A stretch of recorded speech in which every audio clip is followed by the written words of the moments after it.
Bueno, continuamos en Todo se sabe. Un tema importante que lo habíamos mencionado al principio del programa. Pedro Castillo se quedó sin defensa legal. Renunciaron sus dos abogados, Raúl Noblecilla y el doctor Atencio. No explicaron las razones del por qué se alejan de la defensa legal. ¿Qué va a pasar con Pedro Castillo? Estamos con la doctora Catherine Ampuero, ex procuradora para el caso Lavallato. Doctora, ¿cómo está? Muy buenas noches. Buenas noches, Omar. A ver, queremos entender qué está ocurriendo, porque los abogados no le están durando a Pedro Castillo, no se presentan, es muy confuso lo que viene ocurriendo, no parece una defensa legal muy ordenada. Yo diría que es parte de su estrategia legal. Ajá. Al inicio lo que hemos visto no es un abandono a Pedro Castillo, más bien hemos visto una competencia entre muchos abogados por estar al lado de Pedro Castillo y salir probablemente en los titulares, ¿no? El abogado de Pedro Castillo. Por ejemplo, el día que él dio el golpe de Estado, el 7 de diciembre, tenía a Benji Espinosa y a Palomino Manchego, me parece que es el otro apellido, que eran sus abogados y lo iban a defender ese día ante el Congreso de la República por el tema de la vacancia, ¿no es cierto? Aparte, tenían a Raúl Noblecilla, a el otro que acaba de renunciar recientemente, Atencio, y otros más, ¿no? Estaba Pachas también, Eduardo Pachas, ¿no es cierto?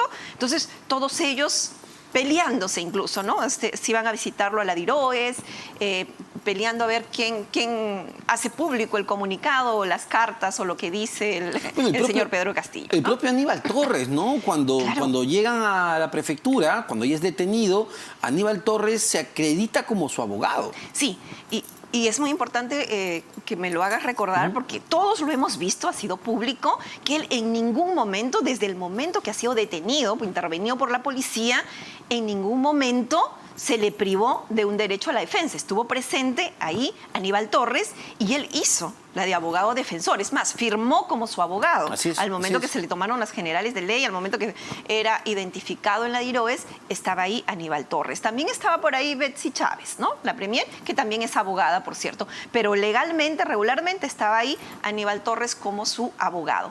Ahora, esto de que todos renuncian y deciden abandonarlo es parte de una estrategia legal, Omar. ¿Cuál es la estrategia? Que digan que se está vulnerando el debido proceso, se está vulnerando el derecho constitucional que tiene una persona, además reconocido en varios instrumentos internacionales de derechos humanos, ese derecho que tiene toda persona de contar con una defensa, ¿no? Entonces ellos quieren demostrar a la comunidad internacional, porque no han descartado de ir a la Corte Interamericana de Derechos Humanos, a decir, miren, esto se trata de una persecución política, se ha privado a Pedro Castillo de su derecho constitucional a la defensa, no se le está permitiendo que sea asesorado por un abogado defensor. Y yo no creo que esto tenga asidero, porque basta con ver las imágenes, revisar las actas de las audiencias, por ejemplo, en la de prisión preventiva, que se vio claramente que ellos querían dilatar el proceso, ¿no? Porque renunció su abogado, dijo, no, yo ya no lo defiendo. Querían dilatar el proceso, ¿por qué? Porque la norma procesal penal señala que una vez que la fiscal o fiscalía requiera la prisión preventiva, como se hizo con Pedro Castillo, el juez tiene 48 horas para resolver, ¿no? Una vez de la audiencia. Entonces ellos lo que querían era dilatar para que pase este tiempo y Pedro Castillo recupere su libertad. Pero los que litigamos sabemos que esto es algo o es pan de todos los días por parte de los investigados, que son de su estrategia para buscar dilatar las investigaciones, para buscar dilatar los procesos o requerimientos, ¿no? Como eso, ¿sí? Y por eso los que litigamos sabemos, y los jueces, que inmediatamente si el investigado no cumple con señalar un abogado de su libre elección, un abogado particular, o estos renuncian o estos lo abandonan, como se ve o tratan de demostrar aquí, pues el juez tiene como obligación de garantizar al investigado ese derecho constitucional a la defensa, y por eso es que existe en nuestro país la Defensoría de Oficio. Entonces, el juez, en estricto cumplimiento y garantizando este derecho de defensa a Pedro Castillo, inmediatamente le nombró un abogado de oficio, procedió a suspender la audiencia para que el abogado pueda tomar conocimiento del caso, ¿no? Para que pueda ejercer su derecho al día siguiente que se reanudó esta audiencia. Entonces aquí el juez o los que tienen a cargo el proceso, la investigación en contra de Pedro Castillo, van a garantizar ese derecho a la defensa. Si no hay abogado particular, inmediatamente le nombrarán su abogado de oficio. Pero, digamos, al asumir esa estrategia de renuncias de los abogados y de estar pensando más en los fueros internacionales como la Corte Interamericana, lo que dice es que ya han decidido tirar la toalla en el fuero local. Yo creo que sí. Es más, recordemos que en este momento Pedro Castillo está cumpliendo una medida de prisión preventiva por 18 meses que ha sido impugnada, apelada en ese momento por la defensa de Pedro Castillo, ¿cierto? Y esto va a ir a una segunda instancia. Y estoy segura que va a ser el mismo criterio. Van a confirmar este extremo de la resolución, como lo hicieron cuando resolvieron la detención preliminar. Recordemos que antes de la prisión preventiva estaba la detención preliminar de 7 días. Y cuando ellos impugnaron esto, en segunda instancia, el juez supremo César San Martín, parte que era el juez competente para resolver esta apelación, confirmó. Y yo creo que también va a seguir lo mismo, esta apelación también va a ser confirmada en el extremo de Pedro Castillo. Sin embargo, Omar, yo sí creo y tengo fe de que el órgano superior que va a resolver esta apelación en el extremo que le ha dispuesto una comparecencia con restricciones a Aníbal Torres, ese extremo sí puede ser revocado, puede ser reformado, porque ahí sí yo considero que el juez que ha dictado esta medida no ha valorado correctamente y no merece una comparecencia con restricciones, sino merece una medida coercitiva mucho más sobre ese punto, para solo grave, contextualizar, ¿no? que es muy importante lo que menciona Aníbal Torres. Claro, entiendo que el juez, al valorar darle comparecencia con restricciones y no prisión preventiva, uno de los argumentos era la edad. La edad, que es una persona mayor, que tiene, según nos contaba su abogado, estado de salud, tiene diabetes y ya se va a volver a la universidad. Entiendo que eran los argumentos que valoró el juez. Sí, recordemos que para la prisión preventiva tienen que cumplirse los requisitos. Uno, suficientes elementos de convicción que vinculen a la persona con el hecho imputado. Ajá. Ahí no hubo discusión. Para el juez está comprobado ese requisito.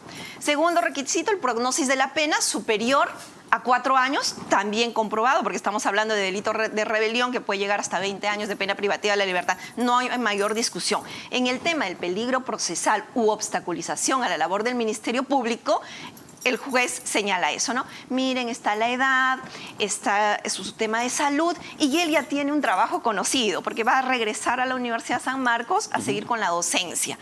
Y lo que no hace el juez es valorar el peligro de fuga cuando el mismo Aníbal Torres en su cuenta de Twitter dijo que se ponía a la clandestinidad. O sea, lo dijo públicamente al Poder Judicial, le dijo, señor juez, yo no me voy a poner a derecho.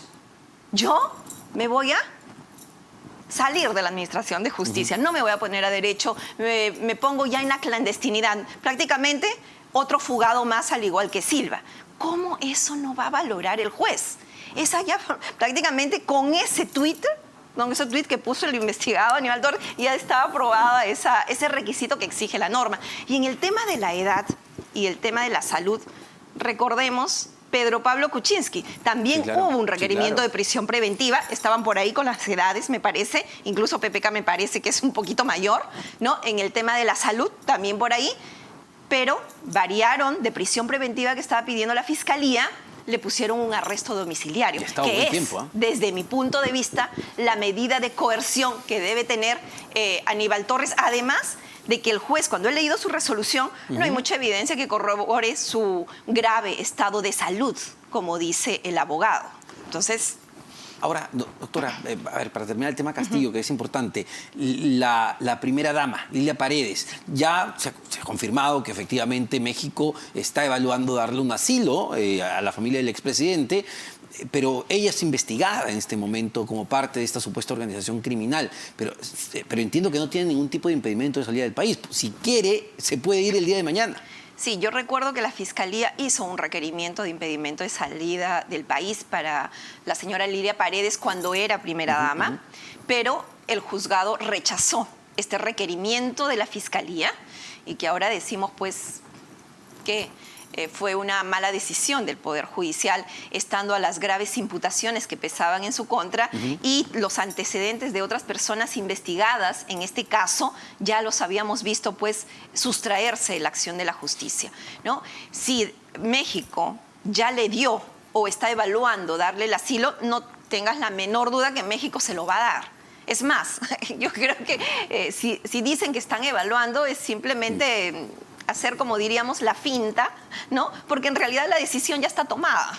Desde el día que Pedro Castillo lo llamó, ese 7 de diciembre, México decidió otorgar el asilo tanto a Pedro Castillo como a su familia, sino que la acción inmediata y rápida de la policía y el Ministerio Público impidieron que Pedro Castillo se sustrajera a la acción de la justicia y llegando a la Embajada de México, donde definitivamente le iban a dar el asilo. Una pregunta final sobre otro tema que involucra a otro expresidente de la República, Martín Vizcarra. Ya el fiscal Germán Juárez, del equipo especial Lavallato, ha pedido 15 años de prisión para el expresidente por los casos pues, que tienen que ver con obras en Moquegua, cuando él era gobernador. ¿Ve suficiente argumento de la Fiscalía para solicitar la prisión? Hay muchísima evidencia que ha podido recabar el fiscal a cargo del caso, el fiscal Juárez Atoche, durante este tiempo que ha durado la investigación.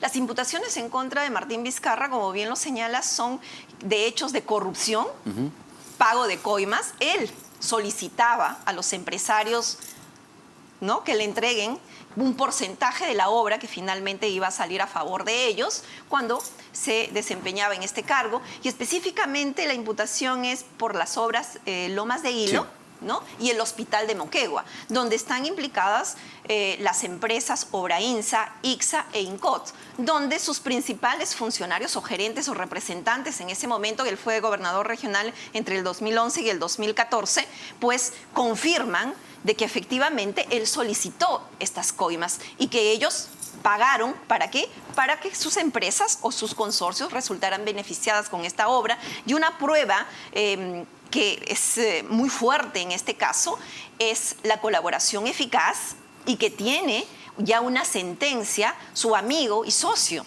el ex ministro de Agricultura Hernández, que ha reconocido en un proceso de colaboración eficaz haber cometido un delito de corrupción, cohecho, porque él fue el intermediario. Vizcarra utilizaba a su amigo y socio Hernández para que se acerque a los empresarios y les pida la coima correspondiente. Finalmente, Vizcarra se vio beneficiado con más de 2 millones de soles. Yo creo que ya estamos ya en la parte de la acusación, se viene el juicio oral y va a ser otro expresidente de la República que va a terminar tras las rejas. Ese es el futuro de Martín Vizcarra. Triste récord, el de nuestros expresidentes. Muchísimas gracias, doctora Ampuero. Como siempre, Catherine Ampuero, ex procuradora ad hoc